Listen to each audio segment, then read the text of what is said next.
Hey everyone, কি অবস্থা সবার? আশা করি সবাই ভালো আছেন and welcome back to the channel.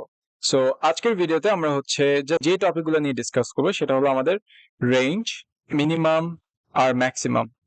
So first of all আমরা রেঞ্জ দিয়ে শুরু করি। আমরা রেঞ্জ বলতে আসলে কি বুঝি?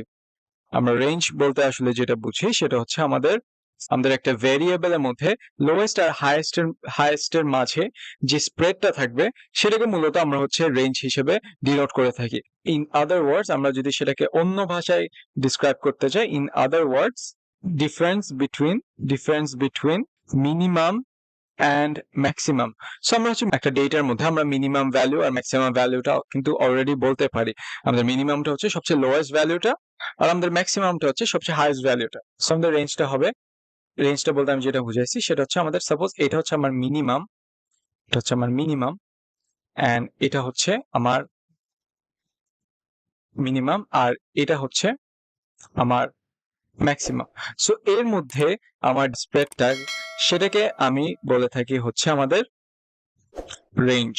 এই যে স্প্রেড আমরা মিনিমাম আর ম্যাক্সিমাম মধ্যে যে স্প্রেডটা সেটাকে আমরা বলে থাকি হচ্ছে রেঞ্জ। সো আমরা হচ্ছে একটা এক্সাম্পল দিয়ে আসলে বোঝার চেষ্টা করি যে রেঞ্জটা আসলে কিভাবে আমরা দেখতে পারি, রেঞ্জ মিনিমাম আর ম্যাক্সিমামটা আমরা আসলে কিভাবে বলতে পারি। সো সাপোজ এখানে হচ্ছে আমার একটা ডেটা সেট আছে এন্ড ডেটা সেটের ভ্যালু গুলো হচ্ছে অনেকটা এরকম। সো ডেটা সেট হচ্ছে অনেকটা এরকম আর আমরা যদি এখানে খেয়াল করি আমাদের মিনিমাম ভ্যালুটা বের করার চেষ্টা করি তাহলে এই ক্ষেত্রে আমার মিনিমাম ভ্যালুটা হচ্ছে এটা, which is our minimum value, which is 63.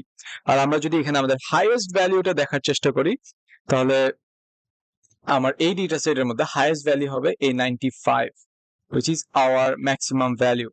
So আমরা যদি এখানে রেঞ্জটা বের করতে যাই, আমরা যদি আসলে আমাদের রেঞ্জটা দেখতে যাই, আমরা রেঞ্জ বলতে আসলে কি বলছিলাম, আমাদের ম্যাক্সিমাম আর মিনিমামের মধ্যে যে ডিফারেন্সটা সেটা। সো আমাদের ম্যাক্সিমামটা হচ্ছে 95 আর মিনিমামটা হচ্ছে 63। সেটাকে যদি আমরা ডিফারেন্স বের করি তাহলে সেটা হবে আমাদের 32, which is actually our range বা আমাদের স্প্রেড। সো আমরা হচ্ছে এই মিনিমাম আর ম্যাক্সিমাম মধ্যে যে স্প্রেডটা দেখতে পারতেছি সেটা হচ্ছে 32। সো আমাদের the range of this data set is 32। আর রেঞ্জটা আসলে আমাদের কি করে?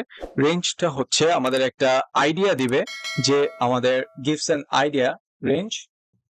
an idea how spread out our data is. আমাদের ডেটাটা কতটুকু স্প্রেড আউট সেটা হচ্ছে আমরা রেঞ্জ দিয়ে কিন্তু বলতে পারি। বাট আমাদের একটা জিনিস মাথায় রাখতে হবে, সেটা হচ্ছে বি কেয়ারফুল অফ আউটলায়ার্স।